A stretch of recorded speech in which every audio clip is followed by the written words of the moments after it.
जब कभी जनाब हमने नानों या दादों के घर जाना करना ना as a guest as a मेहमान बन के तो हमें ये स्पेशल रेसिपी जो है ना वो खाने को मिला करती थी। या फिर जनाब कभी ईद उल फितर का मौका आ गया और उस मौके पे जो है ना वेरी अर्ली मॉर्निंग जो है ना हमारा नाश्ता जो हुआ करता था मीठे का, तो वो ये वाली रेसिपी हुआ करती थी, बहुत ही डिलीशियस, बहुत ही yummy. Welcome to Sultana yummy food secrets. अल्लाह ताला आप सब पर अपनी रहमतों और बरकतों का नजूल फरमाए। आज की रेसिपी नानियों और दादियों के दौर की रेसिपी है, बहुत ही डिलीशियस, बहुत ही यमी। होपफुली मेरे व्यूवर्स को आज की ये रेसिपी बहुत पसंद आएगी।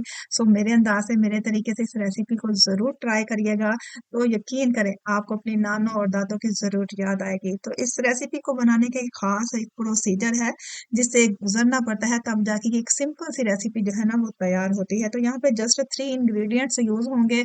बारीक सवैयां और क्रश की हुई शुगर और इसके साथ ही जनाब देसी घी और शक्कर जो है ना वो ऐसे ही सादा जो है वो शक्कर यूज नहीं की गई।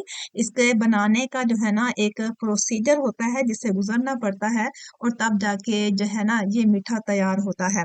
तो ये नहीं है कि आपने शक्कर ली और ग्राइंडर में ग्राइंड किया और जनाब ये शक्कर तैयार हो गई। तो इस शक्कर को बनाने का तरीका भी जो है ना वो इस वीडियो में मैं आपके साथ शेयर करूंगी। तो फिलहाल हम इस रेसिपी को तैयार करने की तरफ आते हैं। तो मैंने चूल्हे पे रख दिया है जनाब एक पैन और उसमें मैंने जो है ना वो पानी जो है वो रख दिया था। पानी जब बॉयल हो जाए तो उसमें आपने ये सोया जो है ना जो इनको छोटे छोटे पीसीस में किया है इनको जो है वो शामिल कर देना है। और सवैयों को जब 2 से 3 बॉयल आ जाए तो इसको आपने हटा देना है। अच्छा, इसको बॉयल करने के दौरान आपने जो है ना 2 से 3 चम्मच जो है वो ऑयल के भी शामिल करने हैं। इससे क्या होता है कि सेवइयाँ जो है ना वो साथ चिपकेंगी नहीं, तो अच्छे तरीके से जो है ना ये बॉयल हो जाएंगी। तो जस्ट आपने बारीक सेवइयाँ लेनी है और 2 से 3 जो है ना इसको बॉयल देने हैं। 2 से 3 बॉयल देने के बाद आपने इसको चूल्हे से फौरन ही उतार देना है, ज्यादा इसको टाइम नहीं देना।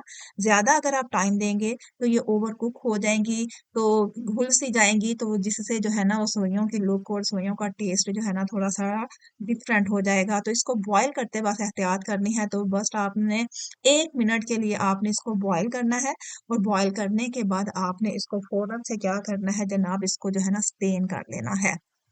और जब आप इसे स्टेन करें, स्टेन करने के फौरन ही बाद आपने ठंडा पानी लेना है और ठंडा पानी जो है ना इसके ऊपर से गुजार देना है ताकि इसके अंदर से जितना भी टेम्परेचर हीट है जो ना वो खत्म हो जाए, वो निकल जाए।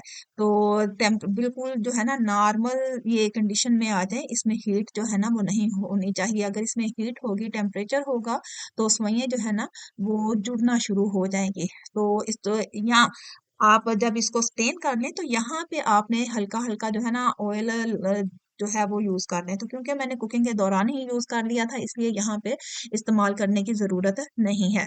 तो पानी मजीद में ठंडा पानी शामिल कर रही हूँ ताकि टेम्परेचर जो है ना वो अच्छे तरीके से इसके अंदर से निकल जाए और सोइयां बिल्कुल जो है ना रूम टेम्परेचर पे आ जाए। तो जब तक ये पानी स्टेन होता है तो मैं आपको बूरे की रेसिपी बताती हूँ। जी हाँ जनाब, इस शक्कर का जो मिक्सचर तैयार हुआ है ना, तो तैयार होने के बाद इसका नाम होता है बूरा। तो पानी को खूब अच्छे तरीके से हम सुइयों से स्टेन कर लेंगे और अपने 2 चॉपस्टिक्स लेनी है। 2 चॉपस्टिक के साथ जो है ना इनको जो है ना आपने मिक्स करके देख लेना है ताकि अंदर से जो है ना इसके अंदर टेम्परेचर ना रहे और पानी भी जो है ना वो अच्छे तरीके से स्टेन हो जाए। तो जनाब चूल्हे पे रखेंगे एक प्याली और प्याली में हम शामिल करेंगे ये खालिश देसी घी और इसको जो है ना वो अच्छे तरीके से गर्म कर लेंगे। इतना ही गर्म करना है कि जितना बस एक नॉर्मल हो, ना कि इसमें जो है ना वो धुआं निकलना शुरू हो जाए। तो बस आपने इसको गर्म कर लेना है और गर्म करने के बाद आपने चूल्हा जो है ना वो बंद कर देना है। तो इसको डिस्प्ले करने का अंदाज ये होता है कि प्लेट लेंगे और प्लेट में हमने बॉयल की हुई सेवइयां जो है वो यहाँ पे शामिल कर देनी है। इसके बाद जनाब उसके ऊपर डालेंगे हम बूरा। जी हाँ जनाब, ये क्रश की हुई चीनी का नाम होता है बूरा, जो कि हमारी नानियां दादियां अपने दौर में बनाया करती थी। तो इसके बनाने का तरीका कार ये है कि चीनी ले ली जाती है और एक खुले बर्तन में पानी शामिल करके उसमें चीनी शामिल कर ली जाती है हस्बे जरूरत, जितना आपने बूरा बनाना होता है। तो वो चीनी को खूब जो है ना वो पकाया जाता है। तो उस पकाने के प्रोसीजर के दौरान जब वो मेल्ट होना शुरू हो जाती है, मेल्ट होती होती जब वो गाढ़ी होना शुरू हो जाती है तो उसको फिर खूब अच्छे तरीके से जो है ना वो मसल लिया जाता है। एक स्पेशल टाइप का जो है ना वो मसलने का, चॉप करने का जो है ना वो एक स्टिक हुआ करती है, तो उसके ज़रिए जो है ना वो खूब अच्छे तरीके से मसल लिया जाता है, ग्राइंड कर लिया जाता है खूब अच्छे तरीके से। जब उसे मसल-मसल के वो बारीक हो जाती है, तो उसे स्टेन कर लिया जाता है और स्टेन करने के बाद जनाब हमें हासिल हो जाता है चीनी से बूरा। जी हाँ, ये है बूरा जो कि मैं अब यहाँ पे अप्लाई कर रही हूँ। तो आपने सेवइयाँ प्लेट में डाल लेनी है और इसके ऊपर जनाब आपने शामिल कर देना है तैयार किया हुआ चीनी का बूरा। और बूरा बूरा डालने के बाद आपने बूरा जो है ना वो अपने टेस्ट के हिसाब से डालना है। अगर ज़्यादा मीठा पसंद करते हैं तो ज़्यादा डाल लें, कम मीठा पसंद करते हैं तो कम डाल लें। और बूरा शामिल करने के बाद इसके ऊपर आपने देसी घी जो है ना वो अप्लाई कर देना है इस तरीके से। तो जनाब हमारी मज़ेदार नानियों और दादियों के हाथों से तैयार की हुई सेवइयाँ हो गई हैं तैयार। बहुत ही डिलीशियस, बहुत ही यमी। पुराने वक्तों में जितने सादा खाने हुआ करते थे, उतनी ही अच्छी सेहत हुआ करती थी। तो मुझे आज अपनी नानों और दादों की बहुत याद आई, तो आज मैंने इस रेसिपी को बनाया। तो मैंने सोचा क्यों ना अपने व्यूवर्स के साथ भी इस रेसिपी को शेयर किया जाए। तो होपफुली मेरे व्यूवर्स को भी आज की ये रेसिपी बहुत पसंद आई हुई होगी। मेरे अंदाज से, मेरे तरीके से इस रेसिपी को ज़रूर ट्राई करिएगा। अपना और अपने प्यारों का ढेर सारा ख्याल रखिएगा। जाने से पहले चैनल को ज़रूर सब्सक्राइब करते जाएँ। अच्छा सा कमेंट करते जाएँ ताकि मेरी हौसला अफ़ज़ाई होती रहे और मैं आपके लिए मज़े-मज़े की रेसिपीज़ आपके साथ शेयर करती रहूँ।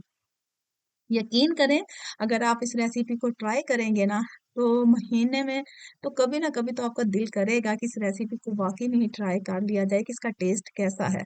सो होपफुली मेरे व्यूअर्स को आज की ये रेसिपी बहुत पसंद आएगी। अपना और अपने प्यारों का ढेर सारा ख़्याल रखिएगा। मिलते हैं एक अच्छी सी, यूनिक सी, सिंपल सी रेसिपी के साथ। God bless you all. अल्लाह हाफ़िज़।